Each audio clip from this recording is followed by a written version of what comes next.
The bargain Darius Caravas stood at the floor-to-ceiling windows of his penthouse office, watching Athens sprawl beneath him like a kingdom. At 42, he'd built Caravas shipping into the Mediterranean's most powerful maritime empire. A far cry from the poverty he'd endured after the Navarro family had destroyed his father's small shipping company 20 years ago. The memory still burned. His father, once proud and strong, reduced to a broken man who died of heart failure before he turned 50. His mother forced to clean houses to put food on their table. And Antonio Navarro, celebrating his victory with champagne on his yacht. While the Caravas family crumbled, "Mr. Caravas, Miss Navarro has arrived," his assistant announced through the intercom. A cold smile touched Darius's lips. "Send her in." The door opened to reveal Valentina Navarro. At 28, she was nothing like he'd expected. Where her father was loud and ostentatious, she was elegant and composed. Her dark hair was pulled back in a simple knot, her olive, skin-free of makeup except for a touch of color on her lips. She wore a modest navy dress that spoke of quality rather than flash. "Mr. Caravas," she said, her voice steady, despite the slight tremble in her hands. "Thank you for seeing me." Darius gestured to the chair across from his desk. "Please sit. Would you like some water? Or perhaps something stronger? You might need it." She shook her head. "Water is fine, thank you." As he poured from the crystal carafe, he observed her. The proud tilt of her chin, the intelligence in her eyes. The daughter of his enemy was beautiful, he had to admit. It would make his revenge all the sweeter. "I understand my father's company is now in your debt," she said, accepting the water. "And that you've purchased all outstanding loans from the banks." Direct. "I appreciate that." Darius sat down. "Yes, Navarro Imports is effectively mine. 1. Signature and I liquidate everything your father built." Valentina took a sip of water, her composure remarkable. "My father is ill, Mr. Caravas. A stroke. The doctors don't expect him to recover consciousness. Whatever grievance you have against him—" "Grievance?" Darius's laugh was sharp. "Is that what you call it when someone deliberately sabotages shipping contracts, bribes port officials to delay cargo, and spreads rumors of safety violations to sink a company? Your father destroyed mine when I was 19 years old." Her eyes widened, slightly. "I didn't know? Of course not." Antonio Navarro wouldn't share the ugly details of how he built his fortune. Darius leaned forward. "But now I have something he values. His legacy. His company. The Navarro name." "What do you want?" she asked quietly. Darius smiled. "Marriage?" Valentina's glass froze halfway to her lips. "Excuse me?" "It's quite simple. You become my wife, and I don't destroy what remains of Navarro Imports. I'll even ensure your mother maintains her lifestyle and that your father receives the best medical care." "This is absurd," she whispered. "Is it? Your family is bankrupt, Valentina. Your mother will lose everything. Your father's employees, over 200 people, will be without jobs. All because Antonio couldn't resist taking shortcuts and making risky investments." Darius slid a folder across the desk. "Here's my offer. A marriage contract. 1 year minimum, with appropriate behavior expected in public. In return, I restructure the company debt and maintain the Navarro name as a subsidiary of Caravas Shipping." Valentina stared at the folder but didn't touch it. "And if I refuse? Then I dismantle everything tomorrow. The Navarro name becomes a footnote in business history." She finally looked up at him, and something in her gaze, not defeat but resolve, caught him off guard. "How do I know you'll keep your word?" "Unlike your father, I honor my contracts. Everything is detailed there, including provisions for your family." Valentina finally reached for the folder, her movements deliberate. She read through the document, her expression revealing nothing. "You need an answer now?" she asked. "By tomorrow? My lawyers will be ready." Darius stood, signaling the end of their meeting. "Choose wisely, Valentina. Your family's future depends on it." She rose with grace, tucking the folder into her bag. "I'll give you my answer tomorrow, then." As she walked to the door, she paused and turned. "Mr. Caravas, revenge rarely brings the satisfaction one hopes for." After she left, Darius returned to the window. Phase 1 of his plan was in motion. Soon Antonio Navarro would know, even in his comatose state, that his precious daughter had become the wife of the man whose family he had destroyed. It was perfect justice. What Darius didn't anticipate was the faint unease that settled in his chest at the memory of Valentina's dignified composure and the surprising absence of hatred in her eyes when she looked at him. Frozen hearts. The Caravas estate on the outskirts of Athens sat like a modernist fortress against the hillside, all clean lines and imposing glass. As the car pulled through the gates, Valentina watched her new home emerge, a monument to the man, who now owned her future. 3 weeks had passed since she'd signed the contract in Darius's office.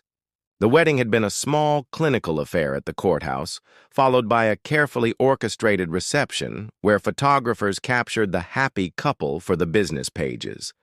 Valentina had worn an elegant cream suit, her mother's pearls, at her throat, a small act of defiance, wearing something of her family rather than accepting Darius's offer to purchase whatever she wanted. "We've arrived, Mrs. Caravas," said the driver, opening her door. The name still felt foreign. Mrs. Caravas, a title earned not through love but through desperation. Helena, the housekeeper, greeted her at the door. "Mr. Caravas called to say he'll be late tonight. Business in Piraeus." Her eyes held sympathy that Valentina hadn't expected. "I'll show you to your rooms." "Rooms?" Valentina questioned. "Yes. Mr. Caravas had the east wing prepared for you. He occupies the west." Of course. This wasn't a real marriage. Why would they share space? Her wing was beautiful, but sterile. Expensive furniture arranged perfectly, artwork selected for its investment value rather than any emotional resonance. Like living in a museum. Valentina unpacked slowly, arranging her modest belongings in the cavernous closet. Her books, classics, poetry, art history texts from her abandoned doctoral studies, looked small on the massive shelves. She placed a framed photo of her parents on the nightstand. Her father, once robust and commanding, now lay unconscious. In a private clinic, his face slack, his once booming voice silenced. "I'm doing this for you," she whispered to the photo, "though I'm not sure you'd approve." After settling in, she wandered through the house, memorizing its layout. The kitchen, where Helena prepared a light dinner for her. The formal dining room, where 16 chairs surrounded a table that had likely never hosted a gathering of friends. The library, with books that appeared unread, chosen for their leather bindings rather than their contents. And everywhere, emptiness. No photos, no mementos. Nothing to suggest that Darius Caravas was anything more than the business titan whose face occasionally appeared in economic journals. When he finally arrived home after 10, Valentina was in the library, a book open on her lap, though she'd been staring at the same page for an hour. "You're still awake," he said, loosening his tie as he entered. He looked tired, the hard lines of his face deepened by exhaustion. "I wanted to ask about visiting my father tomorrow." Darius poured himself a whiskey from the library bar. "The contract doesn't restrict your movements. Go whenever you wish. Just remember our agreement about public appearances." "I always honor my commitments, Mr. Caravas." "Darius," he corrected. "If someone overhears you calling me Mr. Caravas in our home, it might raise questions." "Darius," she repeated, the name unfamiliar on her tongue. He studied her over the rim of his glass. "How are you finding the house? It's very grand, but not homey?" A cynical smile curved his lips. "You'll have to forgive me. I don't entertain often. Or ever," she ventured. Something flashed in his eyes. Surprise at her perception, perhaps. "My work keeps me occupied." "And your revenge," she added quietly. His expression hardened. "Yes, that too." He finished his drink in one swallow. "I've made arrangements for your mother's apartment to be paid through the year, and your father's medical bills are taken care of. The restructuring of Navarro Imports begins next week. Thank you." The words tasted bitter. Gratitude to the man who had orchestrated her captivity.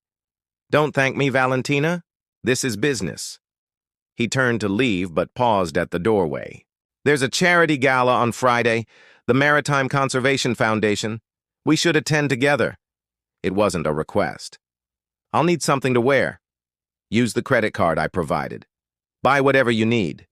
He hesitated, then added, "You represented yourself well at the wedding. I trust you to choose appropriately." After he left, Valentina closed her book. A compliment from the Ice King? How unexpected. The next morning, she visited her father. The private clinic smelled of antiseptic and quiet desperation. Her mother, Eleni, looked older than her 58 years, the stress of Antonio's illness and the company's collapse etched into the lines around her eyes. "How is he today?"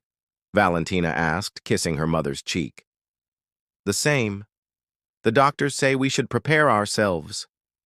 Eleni studied her daughter. "How are things with him?" Cordial. Distant.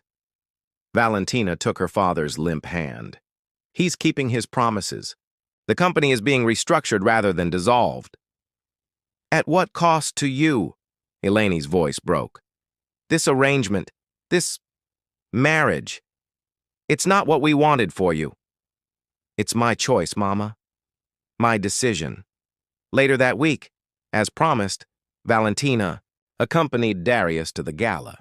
She wore a deep blue gown that complemented her olive skin, simple but elegant. Darius, in his tuxedo, looked more like a predator in formal wear than a husband, watching, calculating, measuring every interaction. "Smile," he murmured as they entered the ballroom of the Grand Bretagne Hotel. "Remember, we're madly in love. Is that what we're telling people? I thought this was a business arrangement." His hand tightened on her waist. "The official story is that we met through industry connections and had a whirlwind romance. It preserves both our dignities." Throughout the evening, Valentina played her role flawlessly. She laughed at the right moments, touched Darius's arm affectionately when appropriate, spoke intelligently with his business associates about maritime conservation efforts. She even danced with him, her body rigid in his arms, despite his surprising grace on the dance floor. "You're good at this," he commented as they swayed to the music. "The pretense." "I grew up as Antonio Navarro's daughter," she replied. "I learned to smile through uncomfortable situations long ago." Something shifted in Darius's expression, a flicker of what might have been understanding. "Your father wasn't an easy man." "No," she agreed. "He wasn't." For a moment, they moved. In silence, the space between them charged with unspoken recognition. Two people shaped by difficult fathers, now bound by the consequences. "You're nothing like him," Darius said finally, so quietly she almost missed it. Before she could respond, they were interrupted by Petros Demetriou, Darius's chief financial officer, with an urgent message about a shipment delayed in Marseille. The moment, whatever it had been, was lost. That night, as they returned to the silent house, Valentina realized something had changed. The wall between them remained, but somewhere in its foundation, a hairline crack had formed. Unexpected currents by the third month of their arrangement, Valentina had established routines that made the cold mansion feel, if not like home, at least less like a prison. She volunteered at a local literacy program 3 mornings a week. She visited her father daily, reading to him from his favorite books, though the doctors doubted he could hear. She'd transformed a neglected sunroom into her personal retreat, filling it with plants and the books she'd begun collecting again. More. Surprisingly, she'd started joining Darius for dinner when he was home, which was irregular at best. Their conversations remained superficial. Business news, Athens gossip, the latest exhibition at the Benaki Museum. But occasionally, she caught glimpses of the man beneath the vengeance. He was brilliant, with an almost photographic memory for shipping routes and trade regulations. He spoke 5 languages fluently. He read extensively about ancient Greek philosophy, though he tried to hide this softer intellectual pursuit. And most unexpectedly, he visited his mother every Sunday, without fail. Valentina discovered this last detail accidentally. Darius isn't available on Sundays, Helena had mentioned while arranging the week's meal schedule. He spends the day with his mother in Kifisia. This revelation, that the ruthless Darius Caravas dutifully visited his elderly mother weekly, intrigued Valentina more than anything else she'd learned about him. "Tell me about your mother," she ventured one evening over dinner. "Helena mentioned you visit her regularly." Darius's fork paused halfway to his mouth. "You've been discussing me with the staff?" "Not deliberately. It came up when we were planning meals." Valentina held his gaze. "Is it a secret?"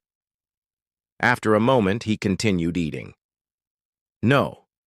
My mother lives in a small house in Kifisia, the same one we moved to after my father's business collapsed. She refused to leave it even after I could afford to buy her something better." "She sounds principled."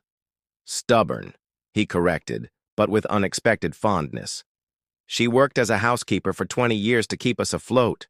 Now her arthritis makes it difficult for her to manage alone, but she won't accept full-time help." Valentina considered this. "Would she accept a visit from your wife? It might seem strange to her that we've been married for months and I haven't met her." Darius studied her, suspicion evident. "Why would you want to meet her?" "Because she's important to you," Valentina answered simply. "And because I respect people who maintain their dignity through hardship." The following Sunday, to her surprise, Darius invited her to accompany him to Kifisia. Sophia Caravas lived in a modest, whitewashed house with a small garden of herbs and flowers. She was a tiny woman with Darius's intense dark eyes and an unexpected warmth he seemed to have inherited only in fragments.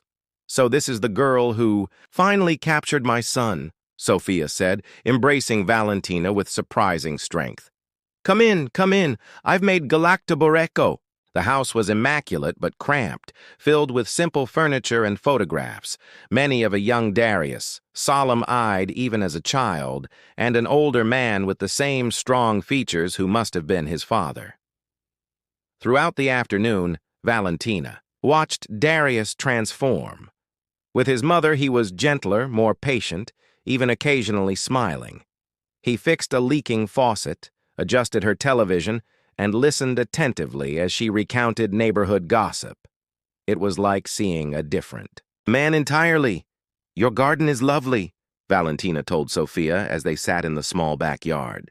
"I've been trying to grow herbs in the sunroom, but I'm still learning." "You should come on Thursdays," Sophia said. "That's when I do my gardening. I could show you a few things." Darius, returning with coffee, raised an eyebrow. "Mother, Valentina is a busy woman." "Not too busy to learn from Sophia," Valentina countered. "I'd love to come on Thursday if that's convenient." After that, Valentina began visiting Sophia weekly. The older woman taught her about herbs and Greek cooking, and slowly shared stories of Darius as a boy, serious and determined even then, working after school to help with expenses, protecting his mother fiercely after his father's death. He built walls around his heart, Sophia confided one afternoon as they pinched back basil plants. "After what happened with your father's company—" "My father's company?" Valentina's hands stilled. Sophia looked surprised. "The Navarro business." Surely you know. Your father destroyed my husband's shipping line. Nikolaos died believing he had failed us. Her eyes clouded. Darius was just a boy, really. 19. He swore he would restore our family's honor. I knew there was bad blood, but not the details, Valentina said carefully. My father never discussed business at home. Antonio Navarro wanted the Aegean routes that belonged to my husband's company. When Nikolaos wouldn't sell, Antonio bribed officials to find safety violations on our ships. He spread rumors among our clients. Within months, we lost everything. Sophia sighed. It changed Darius. The light-hearted boy became a man obsessed with success. That evening, Valentina sat in her sunroom, processing what she'd learned. Her father's ruthlessness had created the man she'd married, a man whose entire life had been shaped by revenge. It made his actions more understandable, if not entirely forgivable. Their fragile domestic peace was shattered a week later when Darius burst into the house mid-afternoon, his expression thunderous. "Where are the files?" he demanded, storming into her sunroom without knocking. Valentina looked up from her book, startled. "What files?" "Don't play innocent." "The Marseille port documentation. Someone leaked our bid details to Mediterranean shipping. They undercut us by exactly 2%, the exact margin we calculated as our minimum." She stood, bristling at the accusation. "I don't know anything about your bids or your documents. I've never been to your office since our first meeting. The information came from this house. The files were in my study last night, which you keep locked," she pointed out. "I couldn't access them even if I wanted to." He advanced on her, fury radiating from him. "Your loyalty is still to Navarro. I should have known. Blood calls to blood." "That's ridiculous. I haven't spoken to anyone about your business, ever."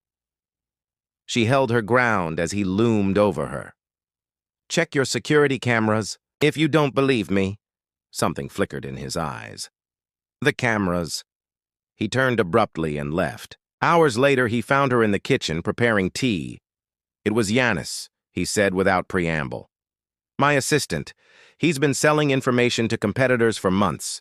The security footage showed him entering my study when he delivered documents." "Last week?" Valentina set down her cup. "I see. You were right to suggest the cameras." He looked uncomfortable. "I owe you an apology." "Yes, you do." He ran a hand through his hair, a rare gesture of discomfort. "I'm sorry for accusing you. It was unfair." It was. She poured a second cup of tea and pushed it toward him. "But I understand why you did. You've spent years viewing my family as the enemy. Trust doesn't come easily to either of us." Darius accepted the tea, their fingers brushing briefly. "How did you know to check the cameras?" "Because I'm observant. You have cameras everywhere except the private rooms. It's the logical first step in an investigation." She smiled slightly. "Also, I have no idea how to access your computer, Let alone understand shipping bids." The corner of his mouth twitched. Almost a smile. "The Marseille contract was important. We lost millions. Is there any way to salvage it?" He looked surprised at her interest. "Possibly. There's a secondary bid for fuel supply rights. If we could demonstrate our sustainability initiatives." They talked for hours that night, Valentina asking intelligent questions that made Darius see the problem from new angles. By midnight, they'd outlined an alternative proposal that might recoup some of the lost business. "You have good instincts," he admitted as they finally prepared to retire. "You would have made an excellent business partner." "Instead, I'm just a convenient wife," she said, unable to keep the edge from her voice. Darius studied her, something unreadable in his expression. "You're more than that, Valentina. You've proven that tonight." The next morning, she found a small package outside her door, a set of antique botanical prints for her sunroom. No note, but she knew who they were from. Another crack in the wall between them.